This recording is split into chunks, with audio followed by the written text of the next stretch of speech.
Thank you for listening to Conversations in Integrative Medicine, sponsored by the Holt Institute of Medicine and Natural Clinician. And we've talked a little bit about arthritis. We've talked about it in general terms. We've talked about mechanisms of joint damage. We've distinguished inflammatory versus, let's say, degenerative or less inflammatory arthritis, but we still accept that osteoarthritis may have some degree of inflammatory component. But what I'd like to talk about now is really the use of dietary supplements in the nutritional support of joint health. Now, note the terminology nutritional support, because it's not possible to say legally that supplements treat arthritis, despite overwhelming evidence that, for example, substances like glucosamine have been shown in clinical trials to benefit clearly individuals with certain types of arthritis, most notably osteoarthritis.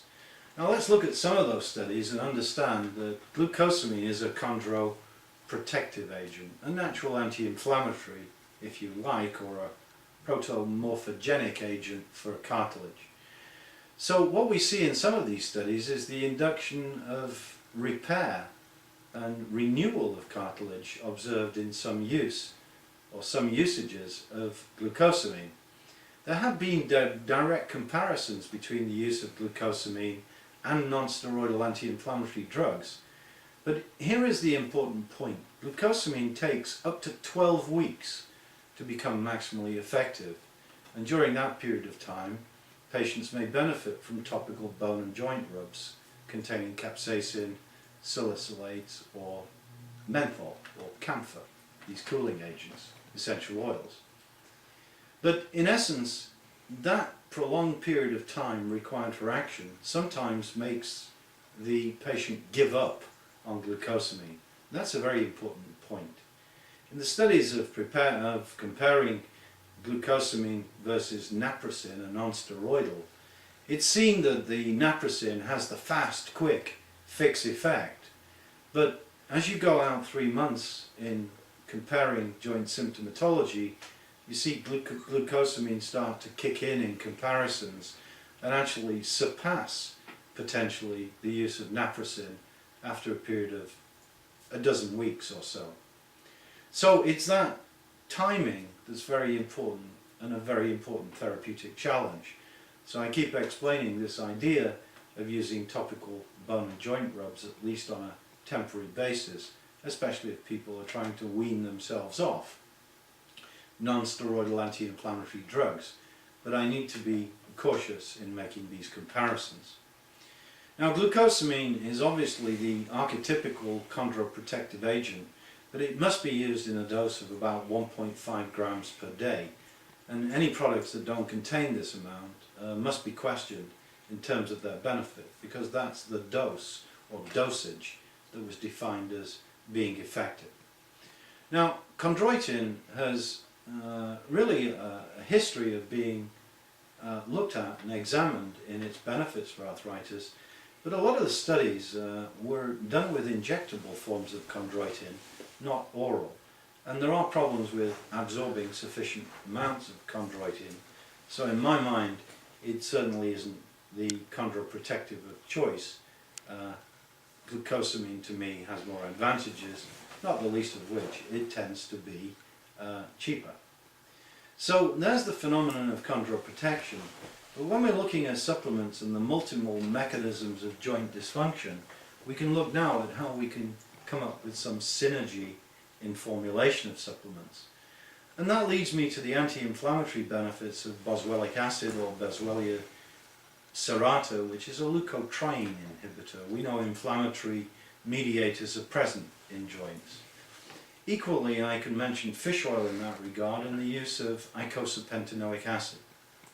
So here we're looking now at chondroprotection combined with inflammation in more of a synergistic formulation. Now, there have been studies on herbal products that have actual, at least in the laboratory, COX-2 inhibitor activity. One that's been very popular out there are extracts of a herb called Philodendron amorensis, and this particular herb has quite potent COX-2 inhibitory effects, but it also has some issues in long-term dosage with perhaps side effect profiles. But there are many other COX-2 inhibitor type compounds that are out there, and they include a whole host of herbs ranging from green tea to tansy to all sorts of different agents that have been proposed in mixed formulas for COX-2 inhibitory potential. And these herbs can be put together in small, safe amounts and used as a general COX-2 inhibitor profile. Now, we don't have the same experience of the observation of using COX-2 inhibitor herbs, but it is said in herbal literature that COX-2 inhibition with herbs may not result in the same side effect problems seen with COX-2 inhibitor drugs, but of course the evidence for this is questionable. Now, some studies from Eastern Europe looked at the effects or independent effects of boron, especially fructoboron in arthritis, and there were some limited clinical trials showing benefit in improvement of symptoms in people taking boron. So here we have multiple mechanisms that we're still discussing.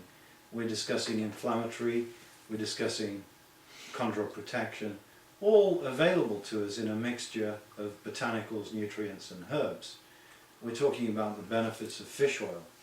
But let's also look now around the joint at synovium and soft tissues.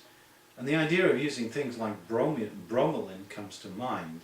And then we have another secondary group of compounds that seem to be variably popular, such as green-lit mussel or Perna canaliculus. We see other agents like cetyl myristalate. We see a lot of different things, most notably MSM. Now, MSM, or methylsulfomethane, is an anti-inflammatory sulfur-containing compound that's been used quite effectively and reported in some clinical trials to be beneficial in the management of arthritis. So what's the ideal approach? Well, the ideal approach is, in my mind, to use dietary supplements in an additive, synergistic way to try and get to more aspects of the cascade of problems one sees in arthritis. Now, there have been some specific attempts to use certain types of products in rheumatoid disease and scleroderma, but again the evidence for benefit here has been questioned. Certainly there were some observations on the use of shark cartilage in scleroderma, with the notion that in scleroderma angiogenesis was a bigger factor perhaps than present in other autoimmune diseases. But the therapeutic tip again is anything you can do to reduce the dosage or minimize exposure to the damaging effects of non-steroidal anti-inflammatory drugs is now a key initiative in integrative medicine practice. Now, this is not music to the ears of the pharmaceutical industry, but certainly we're all very aware of this problem, and in fact the pharmaceuticals industry's response at one time was to develop drugs to give with non-steroidals to prevent the side effects. Well, I'm not really into that kind of polypharmacy. The idea of prescribing one drug to minimize the side effect of another is obviously a matter of medical practice that we need to reevaluate.